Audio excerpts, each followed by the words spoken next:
Weather road. क्या होता है ये? तो ऑल वेदर रोड का मतलब जो हर वेदर में जो रोड चले, ठीक है। जैसे बहुत सारा मोरम का रोड होता है तो बरसात में खराब हो जाता है, होता है ना। तो ऑल वेदर रोड का मतलब कि चाहे जो भी मौसम हो, जो भी क्लाइमेटिक कंडीशन हो, उस क्लाइमेटिक कंडीशन में वो रोड क्या हो, अच्छा रहे, ये क्या कहलाता है, ऑल वेदर रोड। तो सबसे बड़ा गांव किससे जुड़ा हुआ था? रायगंज से। उसके बाद पालमपुर सबसे नजदीक में अगर कोई गांव से जुड़ा हुआ था तो वो था शाहपुर। लेकिन शाहपुर सॉरी टाउन से जुड़ा हुआ था तो वो था शाहपुर। शाहपुर एक छोटा सा टाउन था। मेनली यहाँ से लोग यहाँ पे गुड़ बेचने के लिए ले आते थे। गुड़ होता है ना खाने वाला, यानी क्या शुगर केन से बनता है, तो ये गुड़ बेचने के लिए शाहपुर लोग ले जाया करते थे अपने ट्रांसपोर्टेशन में, ठीक है। अब आया वर्ड ट्रांसपोर्टेशन, तो आप समझते हैं कि उस गांव में कौन टाइप का ट्रांसपोर्टेशन का इस्तेमाल होता था। तो उस गांव में जो ट्रांसपोर्टेशन का इस्तेमाल होता था वो था कार्ट्स, जानते हैं हम लोग, ठीक है। गाड़ी होता है ना, वो बैलगाड़ी इसको बोलते हैं, ठीक है, बैलगाड़ी, घोड़ा गाड़ी, यही सब चीज इस्तेमाल होता था। बोगीज ये भी उसी टाइप का होता है, लेकिन बोगीज में खास बात क्या होता है ना कि इसको बुफेलो खींचता है।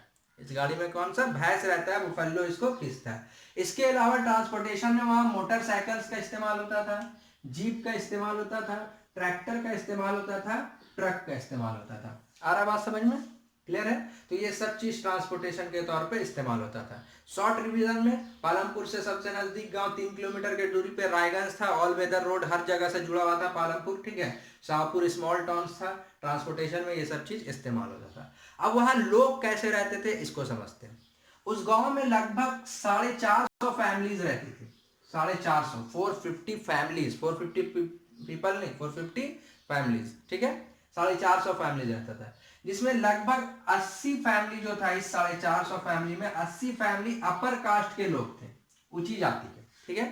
इनका खास बात क्या था कि इनका लैंड, इनका जमीन अपना हुआ करता था।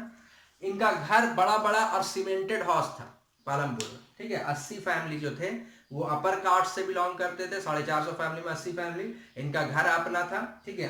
ये घर भी जो था वो सीमेंटेड घर था। इनका जमीन अपना हुआ करता था जिसपे खेती करते थे या करवाते थे, अभी हम लोग पढ़ेंगे, ठीक है। इस टोटल पॉपुलेशन के 1/3 पॉपुलेशन जो था वो एससी था, शेड्यूल कास्ट या दलित बोल लो, ठीक है, दलित लोग थे। आ रहा बात समझ में? ये एक जैसे मान लेते ये गांव है तो एक कॉर्नर में ये लोग रहा करते थे, यानी गांव के एक हिस्से में दलित लोग रहते थे, ठीक है। इनका हाउस जो था वो मड और स्ट्रॉ का बना होता है, जो झोपड़ी नहीं होता, सिंपल मिट्टी का बना हुआ होता है और घास पुआल का बना हुआ होता है, उस टाइप का घर हुआ करता था इन लोगों का। Clear to everyone? आ रहा बात समझ में? इतना फैमिली के बारे में बस इतना ही डिस्क्रिप्शन दिया हुआ है। लेकिन एक खास बात है, पूरे गांव में लगभग हर घर में इलेक्ट्रिक कनेक्शन था। लगभग जो खेती हुआ करता था वो ट्यूबवेल से होता था, ठीक है। इवन मोटर वगैरह लगा हुआ था जो इलेक्ट्रिक कनेक्शन का इस्तेमाल करके लोग पानी निकालते थे वहां पे, और अपना जो इरिगेशन का काम है, सिंचाई का काम है, उससे पूरा करते थे। और क्या था, ये डिस्क्रिप्शन बता रहे पालमपुर का आता है, इसीलिए इसको ध्यान में रखिए कि पालमपुर को किस तरीके से हम लोग आसानी से कितना लंबा चौड़ा डिफाइन कर सकते हैं। नेक्स्ट क्या है यहाँ पे कि 2 प्राइमरी स्कूल थे वहां पे, 2 प्राइमरी स्कूल थे, ठीक है, और एक हाई स्कूल था। 2 प्राइमरी स्कूल था और एक हाई स्कूल था, यानी स्कूल्स भी अवेलेबल थे पालमपुर में। उसके अलावा अब हेल्थ का क्या हालात था, तो एक प्राइमरी हेल्थ सेंटर था जो गवर्नमेंट के द्वारा रन किया गया था, यानी गवर्नमेंट एक हेल्थ सेंटर भी वहां पे बैठाया हुआ था। और एक प्राइवेट डिस्पेंसरी था जहाँ पे छोटा मोटा इलाज वगैरह हुआ करता था, यानी प्राइवेट दवाखाना था, प्राइवेट था, वहां पे जनरल इलाज हो जाया करता था।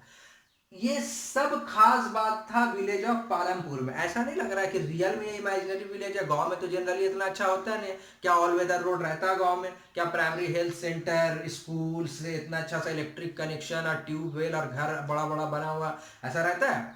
इसीलिए ये इमेजिनरी गांव जो दिखाया गया कि गांव रियल में ऐसा होना चाहिए। क्लियर है सबको?